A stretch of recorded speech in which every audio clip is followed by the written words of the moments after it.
Hey guys, this is Lee.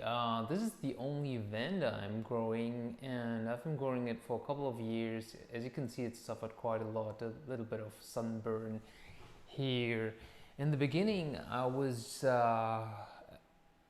watering it, I was soaking it like 3 times a week overnight. It worked perfectly well. The roots were growing like crazy. It even bloomed.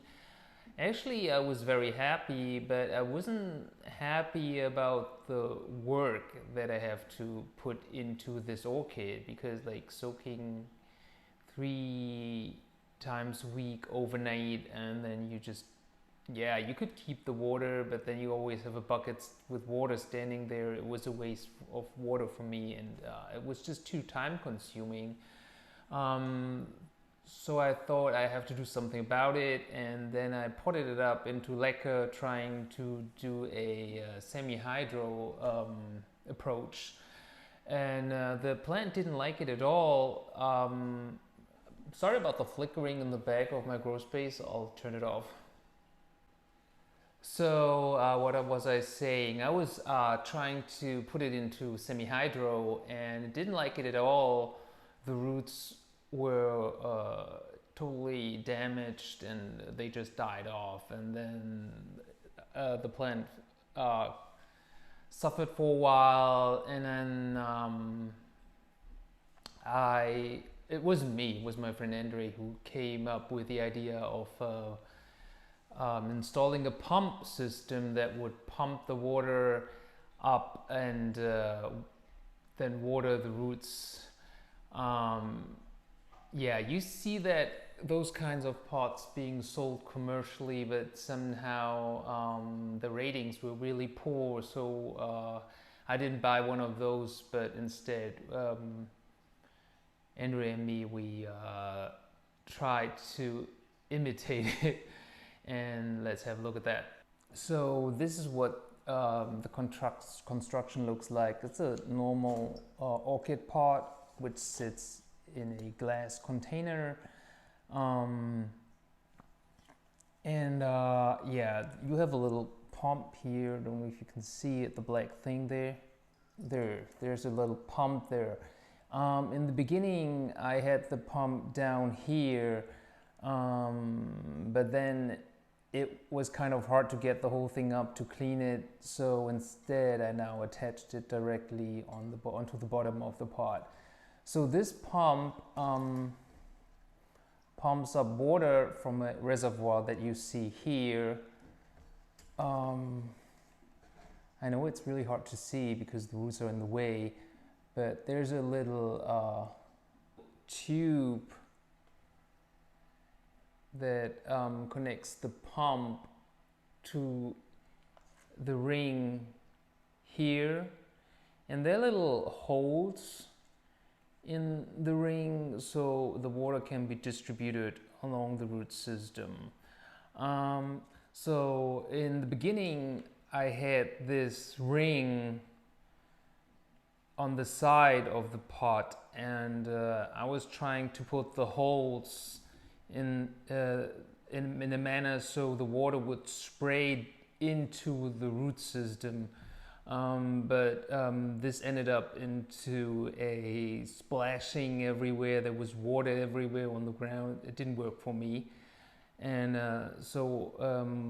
what we did was we made the ring that provided the water smaller, and the idea was once one root gets wet, it will moist another root that it touches.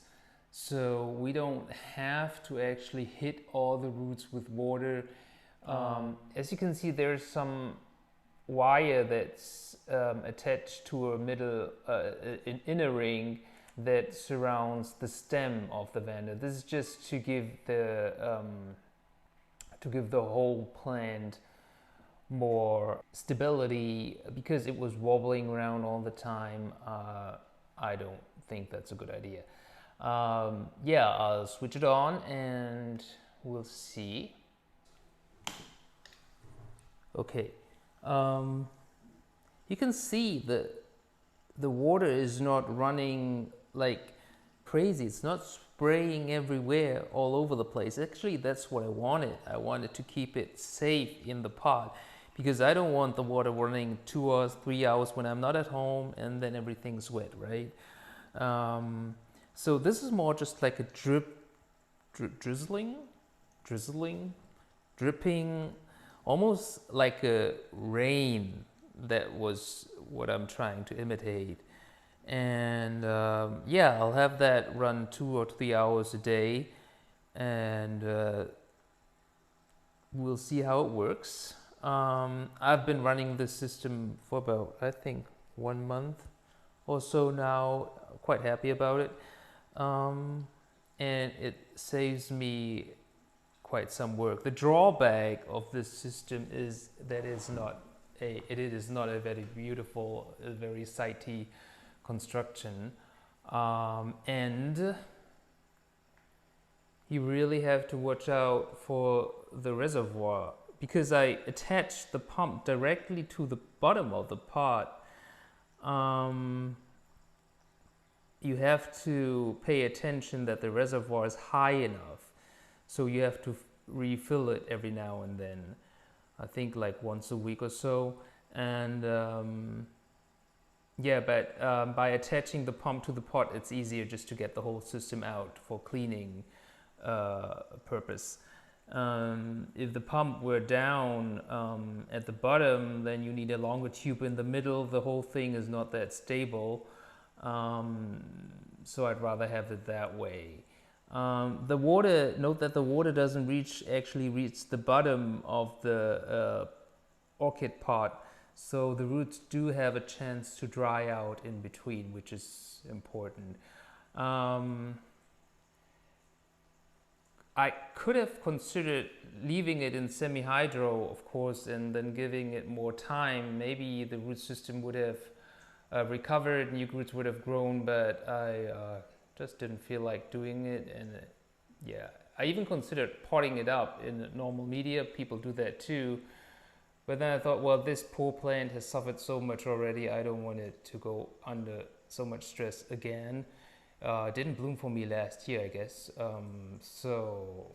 And at some point, I do want to give this plant away because, yeah, I'm not a vanda person. Let's look at the roots. You can see one root is perfectly green now. That's the one that has the most water contact because there's there's water running directly on the root. It turns green quite quickly, which means it is not underwatered. For the rest of the plant, the rest of the roots will come back in a while.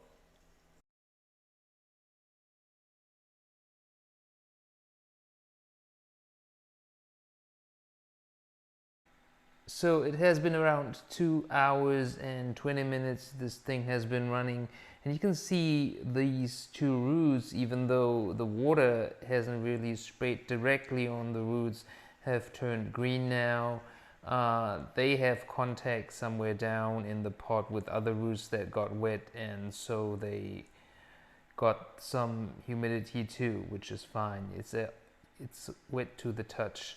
So I think I should let it run about 3 hours a day, and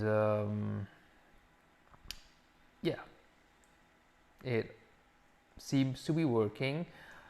Hopefully in the long run there will be more roots even in the pot, so this whole system, the more roots are in the pot, the more contacts the root have, and the easier it is for the water to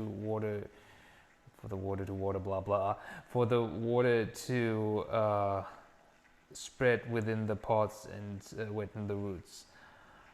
All right, guys, that's it for now. Have a great weekend. Bye.